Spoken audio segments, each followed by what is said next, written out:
৭৭তম প্রজাতন্ত্র দিবসে আরামবাগে সরকারিভাবে অনুষ্ঠানে কুচকাওয়াজ হলো, কিন্তু নিয়ম মেনে জাতীয় পতাকা উন্মোচন হলো না। ২৬ জানুয়ারি প্রজাতন্ত্র দিবস।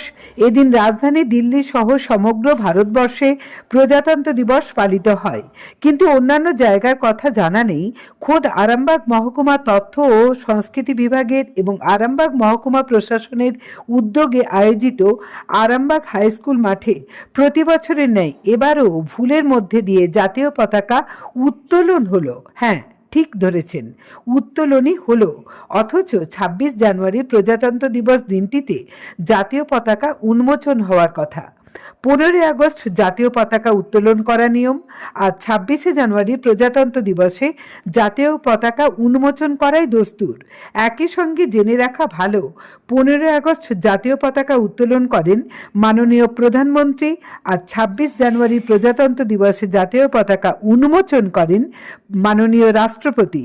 অন্যান্য বারের ন্যায় এবারও আরামবাগ মহকুমা শাসক এদিন জাতীয় পতাকা উত্তোলন করেছিলেন, উন্মোচন হয়নি। যদিও তিনি এ বিষয়ে জানতে চাইলে বলেন, টেকনিক্যালি বিষয়টা তিনি দেখে নেবেন। দেখা যাক, আগামী দিনে তিনি নিশ্চয়ই এই ভুল শুধরে নেবেন। এদিন কুচকাওয়াজ অনুষ্ঠানে নেতৃত্বে ছিলেন আর্মড এসআই অর্পণ নন্দী। পুলিশ প্রশাসনের সমস্ত বিভাগ ছাড়াও মহকুমার বিভিন্ন স্কুল কলেজ এই কুচকাওয়াজে অংশ নেন। উল্লেখ্য, এবার Hooghly district ex serviceman welfare association Arambagh branch, যার নেতৃত্বে রিটায়ার্ড ক্যাপ্টেন অমিতাভ কুণ্ডু ছিলেন, তাদের টিম কুচকাওয়াজ অনুষ্ঠানে অংশই শুধু নেননি, তারা সব থেকে সেরা প্যারেড উপহার দিয়েছেন। দর্শকদের বিচারেও এই টিম এবং সরস্বতী শিশু মন্দির স্কুলের টিম কুচকাওয়াজ অনুষ্ঠানে সব থেকে ভালো পারফরমেন্স করেছেন। সমগ্র কুচকাওয়াজ পরিদর্শন করেন এসডিও রবি কুমার আইএএস এবং এসডিপিও সুপ্রভাত চক্রবর্তী। আরামবাগ থেকে কুশকুমার পাড়ের রিপোর্ট, আরামবাগ টাইমস। মাননীয় এসডিপিও সুপ্রভাত চক্রবর্তী মহাশয়,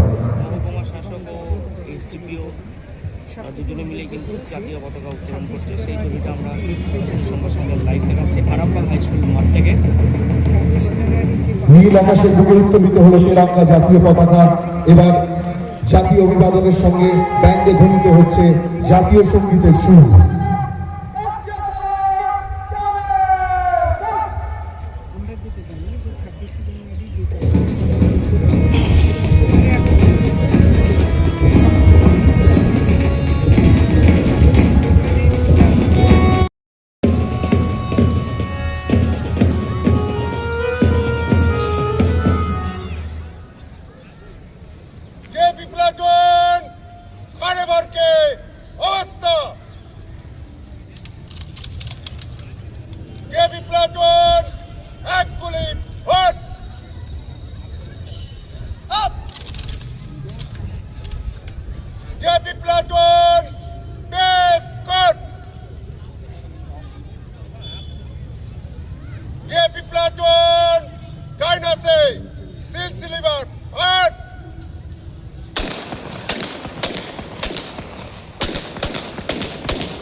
শুরু হচ্ছে 26শে জানুয়ারি সার্বভৌম সমাজতান্ত্রিক ধর্মনিরপেক্ষ গণতান্ত্রিক সাধারণতন্ত্র হিসাবে বিশ্ব দরবারে আত্মপ্রকাশ করলে স্বাধীন ভারত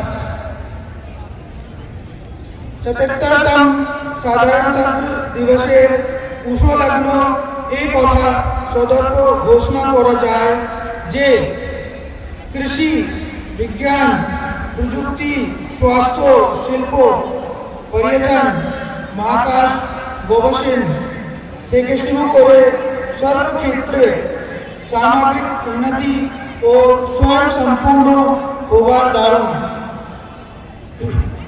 সমগ্র বিশ্বের কাছে ভারত আজ সময়দ্রুত বিশেষভাবে স্বীকৃত।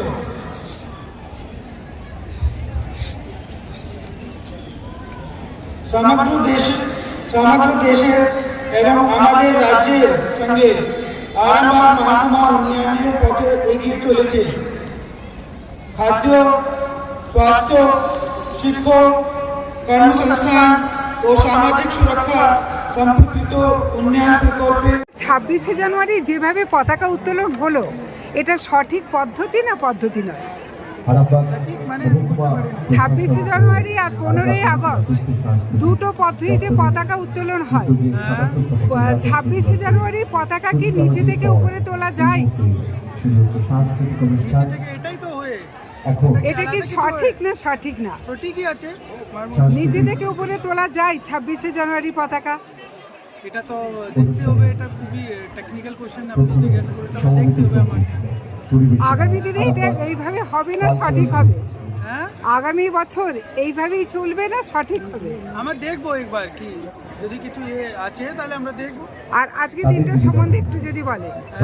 আজকে দিনটা আজকে আমরা সবাই আজকে এখানে উপস্থিত আছি। আজকে 77th রিপাবলিক ডে আজকে আমরা সেলিব্রেট করছি।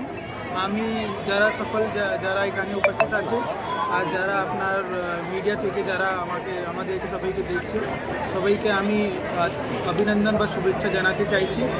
আমরা সবই জানি রিপাবলিক ডে আমরা কেন আমরা সেলিব্রেট করছি। এই দিন আমরা কনস্টিটিউশন অফ ইন্ডিয়া যেটা বলা হচ্ছে, আমরা এটাকে ধরেই আমরা এতদিন ধরে কাজ করছি। এটা খুবই আমরা যা আছে কনস্টিটিউশনকে মেনেই আমরা চলছি। কনস্টিটিউশন যে আমাদেরকে একটা সেকুলার যা বলা হয়েছে, ধর্মনিরপেক্ষ যা বলা হয়েছে, সেটাই আমরা পালন করে এগিয়ে যাচ্ছি। আমি সবাই আরামবাগবাসীকে বা সবাইকে এটাই বলবো, আমরা যদি কনস্টিটিউশনকে মেনে চলবো, আমরা খুব এগিয়ে যাব, পশ্চিমবঙ্গকে এগিয়ে নিয়ে যাব, সারা ভারতবর্ষকে এগিয়ে নিয়ে যাব। এটাই আমার কামনা আছে, আর এটাই আমার সবার কাছে এটাই আমার রিকোয়েস্ট আছে। আপনার উজ্জ্বল ভবিষ্যতের একমাত্র দিশারি জ্যোতিষ জগতে অদ্বিতীয় ডক্টর অঞ্জন শাস্ত্রী। দেখুন জ্যোতিষ অঙ্গনে অঞ্জন প্রতি রবিবার ঠিক রাত 12টায় শুধুমাত্র TV9 বাংলায়।